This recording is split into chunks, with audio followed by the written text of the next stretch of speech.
Et sinon? Et sinon, Et sinon? Des personnalités, des questions superficiellement profondes ou profondément superficielles pour un portrait différent. Chassol, musicien. C'est quoi ton petit truc en plus? J'entends bien, j'ai une oreille qui est bien développée où j'arrive à entendre, le son d'un frigo, savoir de quelle note il s'agit et j'aime bien, j'ai l'impression d'avoir un petit pouvoir quand même. Je sais que ce pouvoir est très culturel, enfin il est acquis quoi. Je sais comment on a travaillé pour avoir ça, mais ça reste quand même, encore, fascinant pour moi de voir que le son arrive et qu'il me dit son nom, il me dit le nom de la note qui lui correspond. Que voudrais-tu ne jamais oublier? Et les arabesques de Debussy par exemple. Par exemple, mais c'est-à-dire, plein de morceaux que j'ai travaillé, que j'ai en mémoire des doigts, j'aimerais pas que cette mémoire des doigts disparaisse. Quand on reprend un morceau qu'on n'a pas fait depuis hyper longtemps, il suffit de quelques minutes pour que les doigts se souviennent, tu vois? Et c'est hyper agréable. Comment ce serait si tu étais une femme? Je serais une compositrice, énervée, beaucoup plus énervée que je ne le suis là. Je serais une compositrice, très, très identitaire, assez radicale et pas facile. Et j'aurais raison, je pense. Qu'est-ce que tu ne supportes pas? Ce que je supporte pas, je vais te faire une vraie réponse un peu genre profonde. C'est de faire passer une partie de l'humanité pour des barbares. Quand je pense qu'il y a une partie de l'humanité qui pense qu'elle est supérieure à une autre, voilà, ça je supporte pas. C'est ces sentiments de supériorité.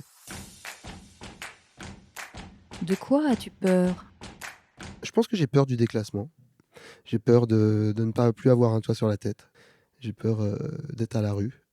J'ai un peu peur, un petit peu peur des deepfakes là en ce moment. C'est flippant à voir. La mauvaise information, l'information fausse quoi. C'est assez terrifiant je trouve. De quoi es-tu fier? Bah, je suis fier d'avoir pris la décision de donner toutes mes techniques, quand, je fais des rencontres avec, des classes de collège ou des classes de conservatoire ou quand je vois les étudiants et je leur dis vraiment des trucs qui m'ont pris 20 ans à trouver, par la recherche, par le travail, des techniques qui leur, font avoir des raccourcis. Je suis fier d'avoir poussé la réflexion, de me dire: «Il faut que je vais pas cacher les trucs, je vais leur dire tout». Quitte à ce qu'il y en ait un plus fort après qui fasse la même chose, mais je sais qu'il le fera pas exactement pareil, donc ça, tout va bien. Et moi, ça me permet d'expliciter moi mieux mes choses. Mais je suis content de pas être rabougri là-dessus et de pas avoir voulu garder mon précaré sur des trucs, sur des concepts, des idées. Je suis fier de ne pas être trop égoïste à cet endroit-là, même si c'est quand même intéressé puisque j'y gagne moi aussi. Où te sens-tu chez toi? Bah, je me sens chez moi dans un endroit où je peux utiliser les toilettes sans aucune gêne, sans avoir peur du plouf, le plouf soit trop sonore. Qu'est-ce qui t'émerveille? Bah, je crois que la virtuosité, ça m'émerveille. Quand elle est généreuse, ça m'émerveille. Il y a eu toute une période, dans l'histoire du jazz, où, tu avais beaucoup de musiciens qui voulaient être virtuoses, mais comme des sportifs. Et ça a été assez critiqué, ça s'appelait la fusion ou le jazz rock.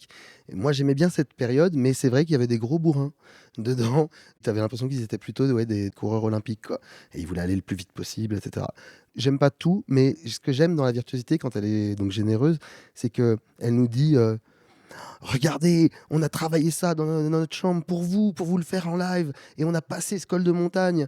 Et regardez nos doigts, regardez ce qu'on produit, tout ça. Enfin, et bon, la virtuosité, c'est pas forcément la rapidité non plus, hein. Vraiment, je suis émerveillé, oui, par ça, ouais. De quoi as-tu honte? Qu'est-ce qui me fait honte? Vraiment, là, il y a les gouttes de sueur et tout, c'est quand je fais une erreur, un pain, en plein concert, mais que c'est un pain irrattrapable, parce que je sais gérer les erreurs. Les erreurs, ce qu'on fait en général, c'est qu'on tu la joues 3 fois de suite et comme ça, elle a l'air d'avoir été écrite et d'être volontaire.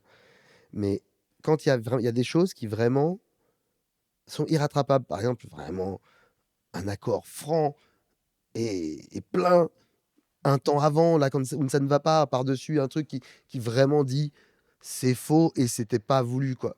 Et là, ouais, non, je peux avoir des grosses gouttes de sueur et avoir honte en me disant qu'il y a des pianistes dans la salle et tout et cetera. Mais ça va quand même beaucoup mieux parce que j'ai déjà entendu des idoles se planter, quoi, donc ça va.